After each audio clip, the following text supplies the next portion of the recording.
In this video, we're going to upgrade our BL550 that came with our Get Started Reloading kit, and we're going to automate priming, powder charge, and case eject. Also, I'll show you step by step how to install each one. So let's get to it.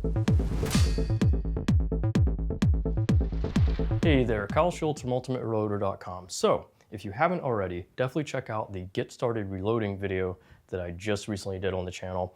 And if you're a new user, it's especially useful because I cover everything from the basic fundamentals of reloading, the benefits, all the way down to setting up the press and setting up each die and how they work and kind of the concepts behind them. So it's a very thorough video. I really enjoyed putting it together. And if you're a new user, it could be quite beneficial for you to take a look at. Also, check out all the other videos we have on the channel as well of covering all the basics. Guy Miner did a great video series a while back with the reloading basics. So check that out as well if you're a new user. But if you are a more experienced user or already have a BL550 and have been looking to upgrade, this will be the video for you. So what we're doing essentially is, like I said already, is we're automating priming and powder charge, which I didn't mind the priming so much, handling the primers by hand. I'm the kind of weirdo that actually doesn't mind on-press priming, and I know a lot of you guys don't like that. I don't mind it so much, but for me, the most tedious part was definitely the powder charging. It was just really slow, and that's great, especially if you want to slow down or if you're new and want to take your time. It might not be as bad, but for me, it's just a really kind of bogging part of the process to have to slow down and charge each case manually like this. So what this will be doing is replacing both of these and automating it, like I said. So what I want to do next is get each of these out of the box and show you what's included.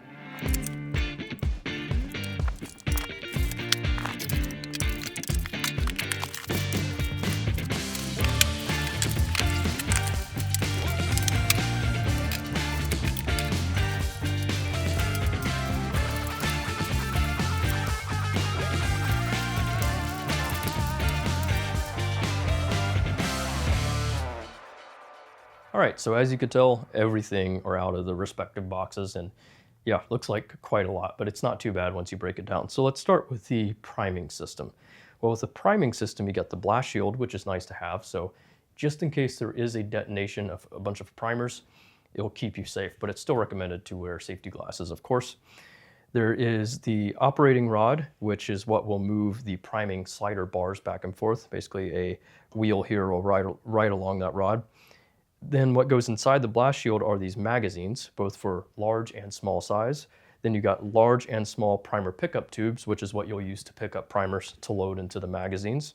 You've got the pins for the pickup tubes, bunch of spare plastic parts that go for each respective magazine and pickup tube because they are plastic, they'll eventually wear down.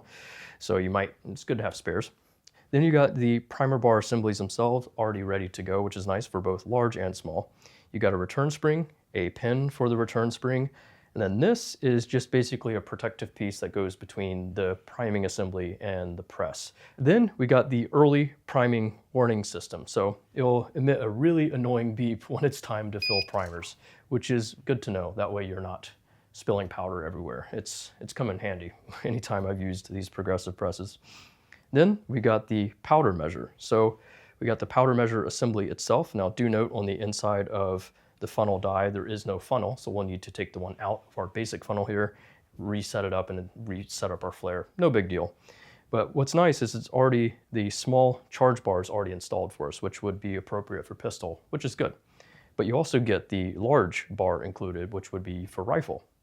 You've got an extra bell assembly here, which I'm assuming is spare parts. Not quite sure, to be honest, because there's one already pre-installed here, but it is nice to have spares if that's the case. You've got the return rod, you've got the return bracket, and a hex key, which we'll be needing to remove the base of the shell plate assembly, base of the press essentially. And with that is an alignment rod, which I've used one of these before, and it looks like it goes in your powder funnel. Well, it does. It'll drop in and help you align the base again after you're done, which you'll see later on. Also included is a bunch of instructions for pretty much everything. So quite a lot here, including a full fat 550C manual, which is nice. I have several of these floating around by this point.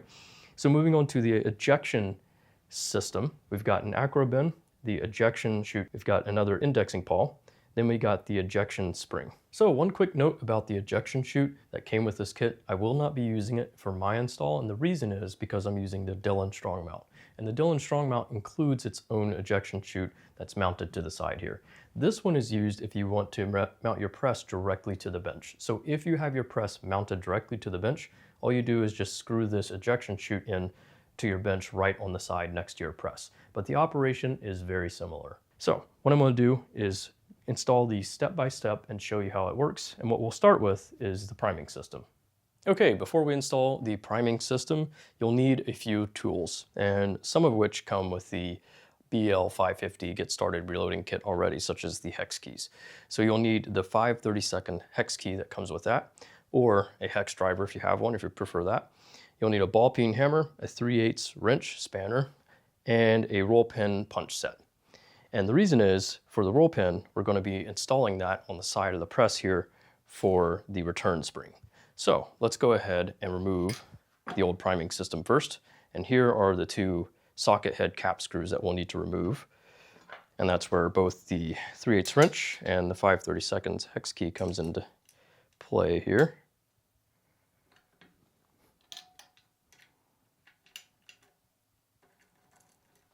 It's not too tight, which is good, so you can just get it loose and then remove the screws by hand, which will be a little bit quicker. And just be careful, there are nuts on the bottom side that you don't want to lose here, and the washer on top. And we could just set these aside and put them in a safe place for when you want to, if you ever want to reinstall this system for any reason. Never know.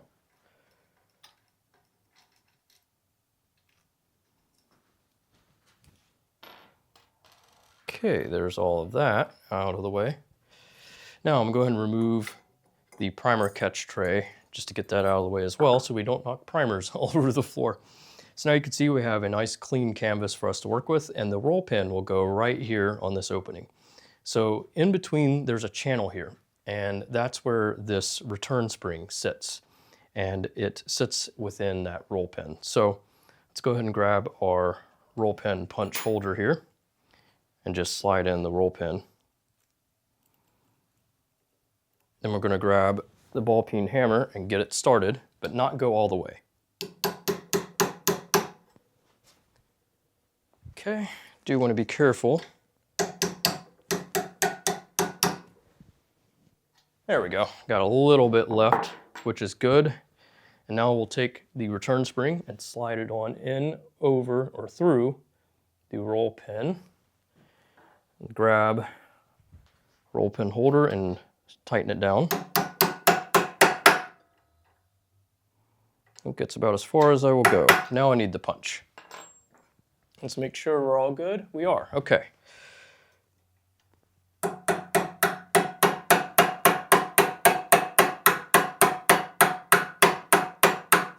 About right there, okay.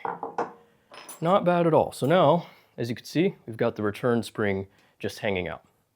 So what's next? Well, we will need the base here for the priming system. We'll need one of our priming arms, and later on we will need the operating rod. So in order to install the blast shield assembly, what we'll need to do is remove the two socket head cap screws on the bottom.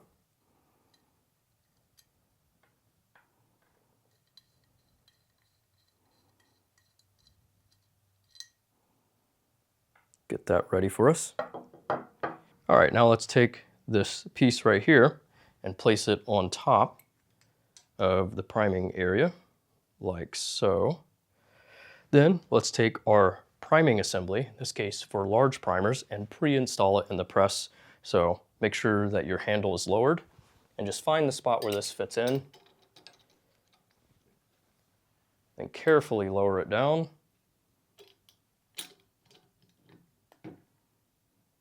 About like so, and that's just going to make sure that everything is aligned. So now we take our blast shield and then we install it over the press. So you'll see that there are two of our threaded holes which will line up to the openings on the press here.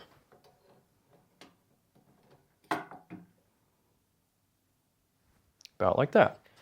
Now we take the same socket head cap screws that we just removed, and we'll just start hand threading them through just to get us started.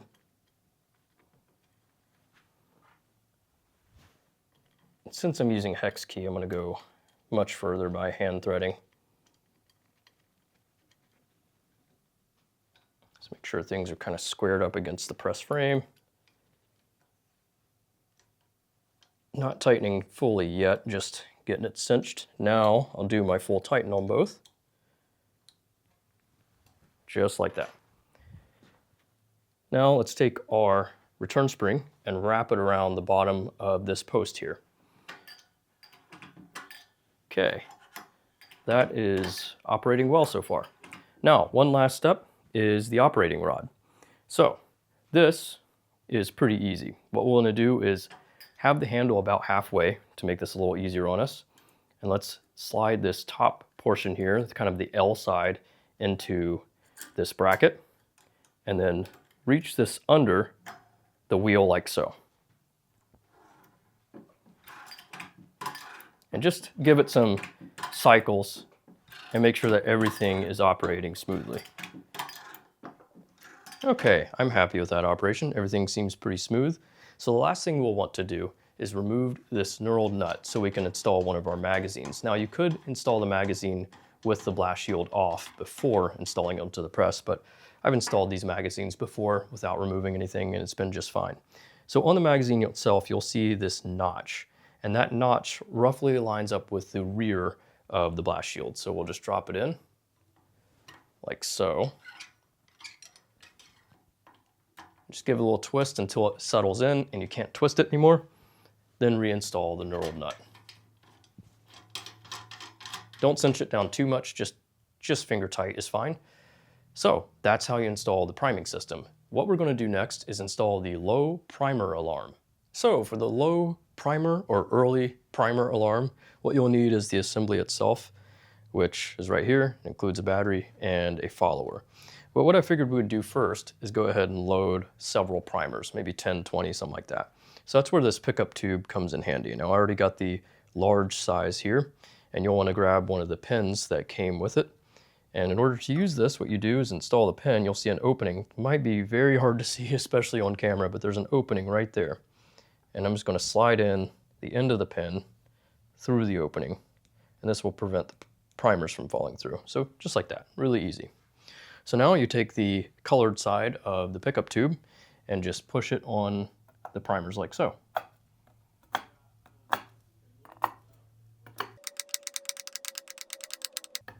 That's about 25. I'm going to push in this last primer here to make sure it falls through. So now we have primers in our pickup tube ready to load when we get the primer alarm installed. So move this over. So this is really straightforward. It's just a battery door and the alarm. So just remove the battery door, slide it off, and then put the battery in, positive side towards the top. It snaps in like so. When you press it, yeah, it's intentionally annoying, but that's a good thing.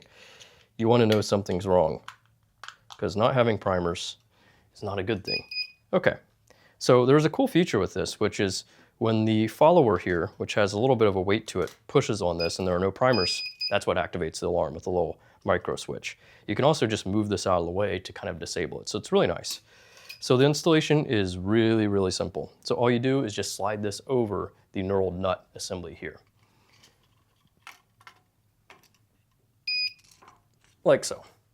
So since I have no primers in there, watch what happens. Yeah. Now, if I wanted to disable it for any reason, you could simply put your follower in there and no alarm. And that's good if you're done for the day and don't need to hear it anymore or something like that. But let's go ahead and load some primers. So this is where our primer tube comes back in handy. Let's flip it over where we installed the pin and just pull the pin. Just like that. Really, really easy. Now, I probably have enough primers in here once I slide in the follower. There you go. The follower sits above the alarm and the alarm isn't going. And if we cycle the handle, we'll see that a primer is loaded and ready to go. One final step that we can do with the primer arm assembly is there is an adjustment on the back here with the socket cap head screw that you see. So if you notice that your priming system is catching a little bit, you might be able to hear that. You might be able to see it as well. It's hard to see, it's subtle, but if you notice it doesn't feel quite as smooth, you can adjust where the point is being set of how far forward this priming arm is returning back to. So that's what this socket head cap screw does. So you'll need a 5/32 Allen key that came with the kit, as well as a 3/8 wrench. So in order to adjust this, I'm just going to bring this back a little bit. And I need to back out this cap screw a fair deal. We'll kind of get the jam nut forward and try this. So what this does is this pin hits the top of that screw, and that's what stops the adjustment. So let's carefully lower. So now it's too far back. Keep going.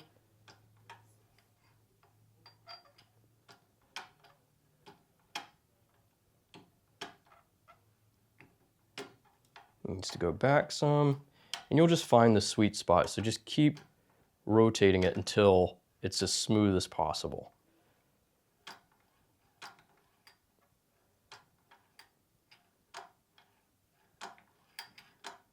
Mine is about right there. Ideally, you don't get any movement at all. I'm going to call that good enough for now. So now I'll just cinch up this jam nut against the base there. In my case, I didn't need the hex key, but you might for yours if it's tightened down pretty good. And just cinch up the jam nut and give it a double check. And there we go. So yeah, that's much smoother. So if you need to adjust your primer arm, that's how you do it. Before we install the powder measure, we need to remove our old powder funnel die. So we just simply take our lock ring wrench, loosen the lock ring, remove the die, and then we're going to be using the same funnel that came with our caliber conversion kit and that we installed in the last video. So you need that 3/32 size hex key to remove this set screw. Then we could pop out our powder funnel that we need, which will go into the new die. Now you'll notice that the powder measure die does not have a set screw because we don't need one, but it does have a pretty hefty groove, and that one does too, but this one's a lot more thick for the powder measure to lock onto. So similar installation, just drop the powder funnel through the die and then start threading it in. I'm only going to go about halfway into the tool head just to start because this powder measure slash die operates just a little bit differently than the powder funnel die.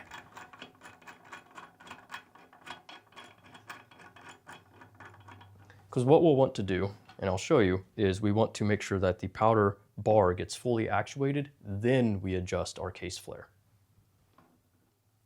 Okay, so I'm happy with that. Now let's go ahead and place our powder measure on top of the die. Make sure you have these socket head cap screws already loosened. I'm not going to tighten these down, I'm just going to finger tight them for now. That way we can have free rotation of our die for our adjustments that we need. Then we need to install the return arm. So in order to do that, you'll see on the top here is like an L-shaped piece, and on the bottom there is a plastic piece with a step. The L-shaped piece goes on the top, and you need to push down on the lever here on the powder measure. And then for the bottom piece, we pull down on this plastic piece and push it up like so. And of course you could hold the handle to avoid what I just did, to install it into the bracket that we just installed on our base. So that is going to return our powder bar. So what we'll need is a sized and reprimed case. So in that case, I'm gonna put on my dorky glasses again and get a case prepped. First time I'm using that new priming system, and yeah, that's looking good. It's flush, and I'm happy with that. So now we can move on to our case flare. I'm gonna reinstall that in the die station and rotate it over to index it to station number 2. And I'm gonna lower the handle. Okay, so as you see here, this powder bar isn't fully actuated. There's probably about 1/4 inch or so. We need to turn the die down until this is all the way back. So let's go ahead and raise the handle and just give this a few turns. And if you find that there's too much pressure on the die that can easily be rotated, you can just disable that arm and then reinstall it before you lower the handle and cycle the press. I'm not going to go too crazy at first. Okay, a little bit more. In this case, I don't have a way to grip the bottom of the die. On some cases you do. Since this is a pretty short case, I'm just wedging the top of the die down a little bit. Okay, about right there. So as you see, our primer or our powder bar is all the way back. That means we're good to go. So now we can dial in our case flare. So this is where you'll need one of your bullets that you're going to use and set it on top. And just like last time, we're going to keep going and turning the die down clockwise until we get the appropriate case flare. And we probably only want to do 1/8 turn increments or so. It's easy to overdo it. And just keep adjusting until you get the setting you want.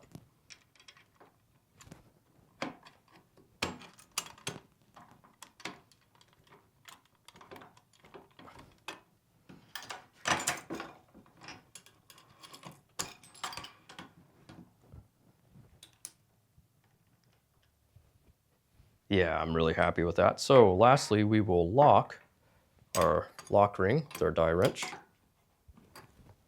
That's good. And finally, we need to tighten down the clamp with our 5/32 Allen key. Make sure that this rod is pretty well aligned, straight, and not offset too much. And these don't need to be tightened down too much, just enough. There we go. One last thing we want to look for is our powder bar being fully returned. Now, as you see right there, it was not. And so there's an adjustment for that. You see this kind of plastic wing nut, the spring? We want to adjust this, looks like pretty far up. So all you do is just rotate it until you get to the adjustment that you want.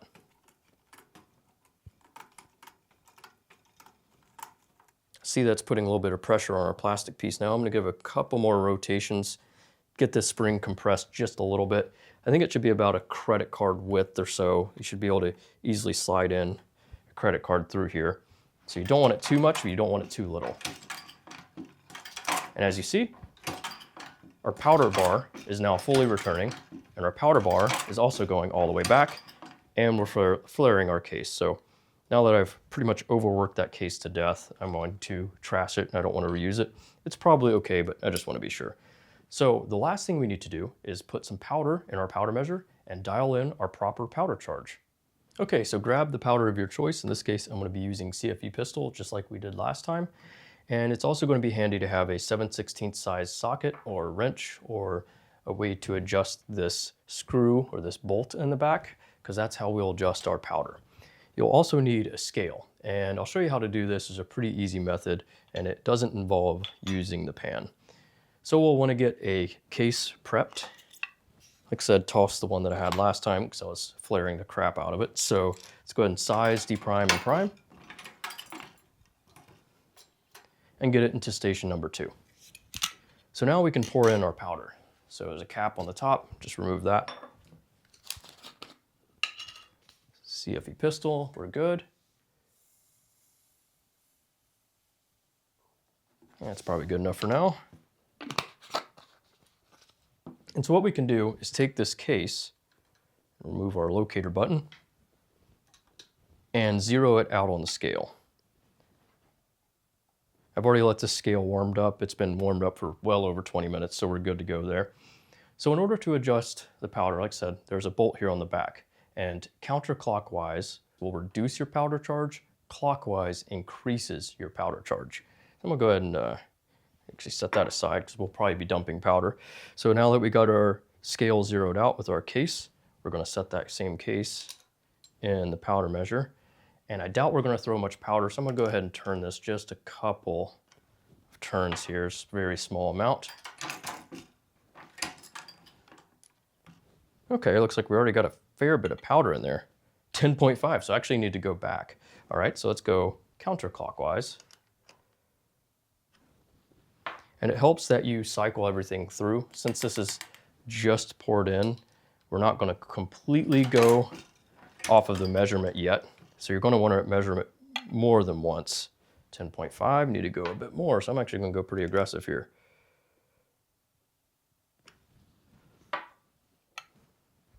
And this is just a keep messing around with it until you got the charge that you like and that you're aiming for. Again, mine is 7.9. Okay, 3.6. Okay, so we went completely in the opposite direction, but that's okay. I want to be pretty aggressive and I want to work our way up rather than charging too much and having powder spill everywhere. So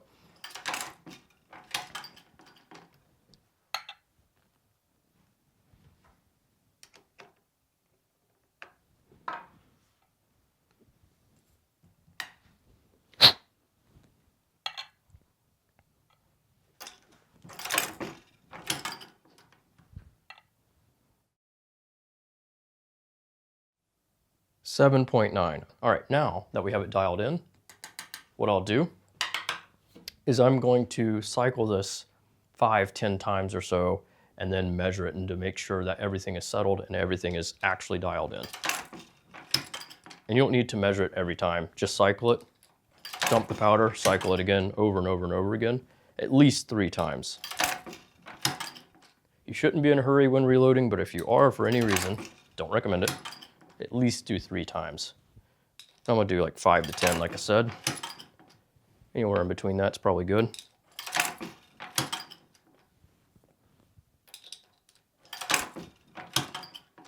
I'll do one more, and then this one will be our measurement.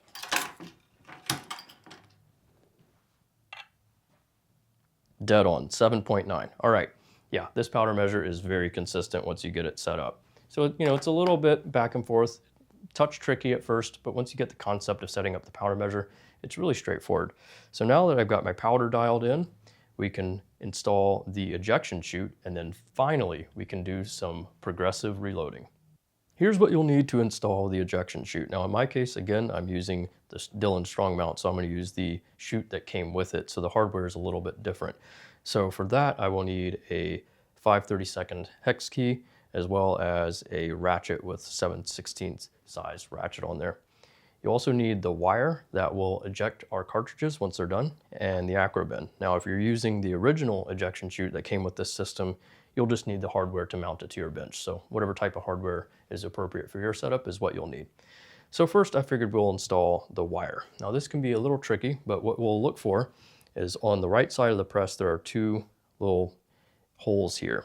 And you're going to want to install the wire. Now you probably could remove the shell plate and everything to do this, or remove the indexing pawl, should I say, not the shell plate.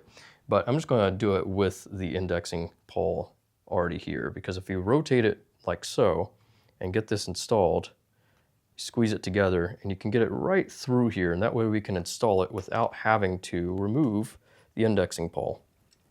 Just going to take a little bit of force to get it down, and we want it just above the shell plate but under the pawl. So what you're looking for is smooth rotation. So this, there's still a little bit of resistance, so I'm going to raise it up a little bit. And having some needle nose pliers or some sort of tool might help. There we go. So what you're looking for is smooth rotation. You don't want to feel any grit or any resistance. You want to make sure that this is rotating freely. And then we'll also test it with a cartridge once we get the bin installed. But right now, that is set up and ready to go, but you can bend this into shape a little bit if you need to. Okay, now for the ejection chute, I'm going to go ahead and get that installed on the side of my strong mount.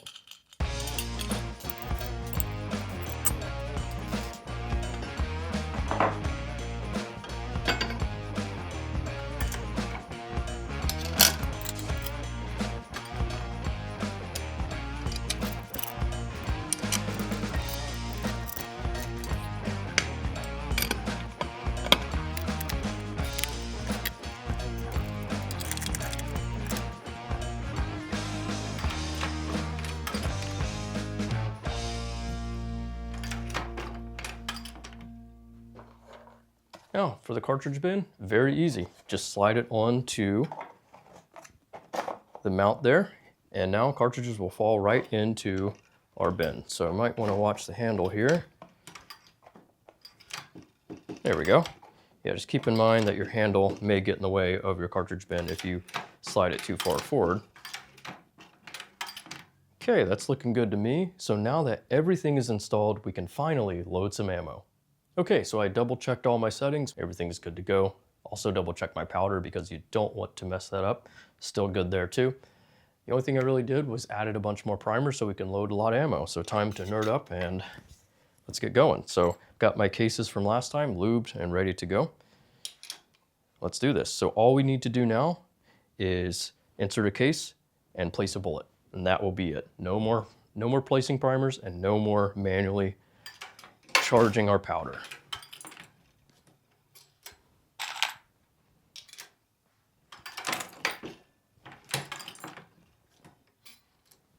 Okay, now we can place a bullet.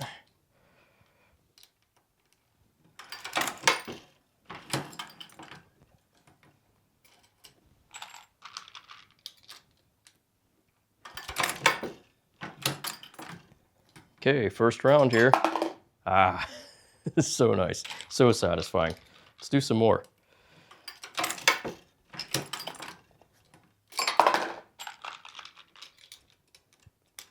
This is a lot easier to get in the groove of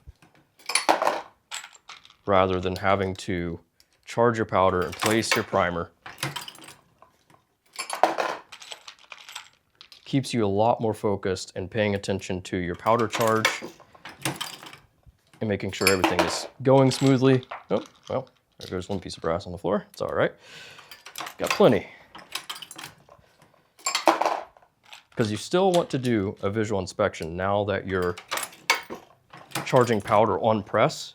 You just want to make sure that you're looking in the case and seeing that everything looks right. And it doesn't hurt to take a case once in a while, zero out your scale, and make sure everything's good still.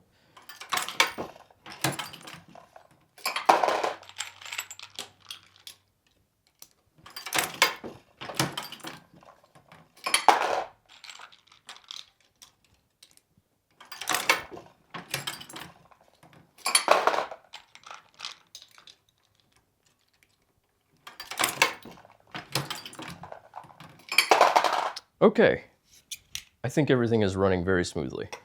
Go figure with the 550. So I'm gonna load several more rounds, and just because I'm enjoying this, and we'll conclude it.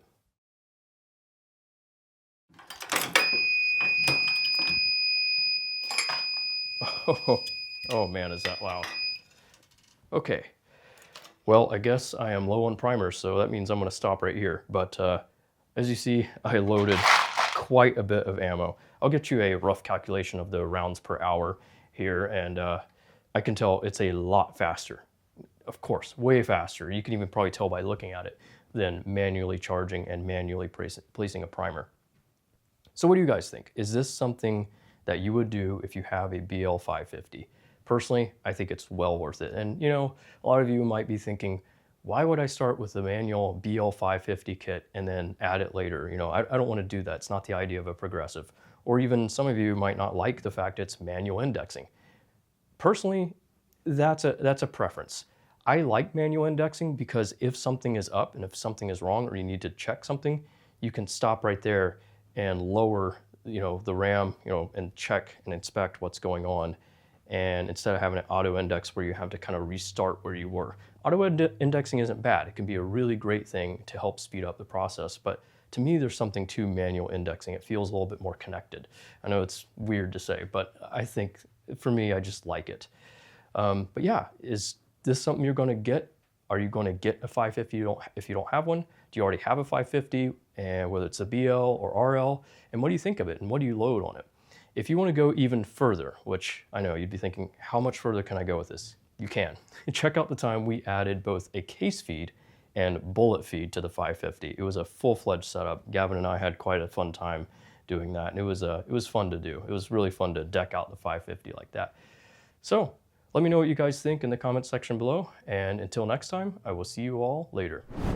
I hope you enjoyed this video. If you're watching Ultimate Reloader on TV and want to take advantage of free resources, exclusives, and hot deals, just hold your camera phone up to the QR code, tap on the link, fill out the information, boom, you're getting Ultimate Reloader emails. Don't forget to like and subscribe. Also, we're on Facebook, YouTube, Rumble, where we've got unrestricted content, and Instagram. Make sure to follow us on all those channels. Ultimate Reloader also has a commercial solutions division serving law enforcement, the military, and the gun industry.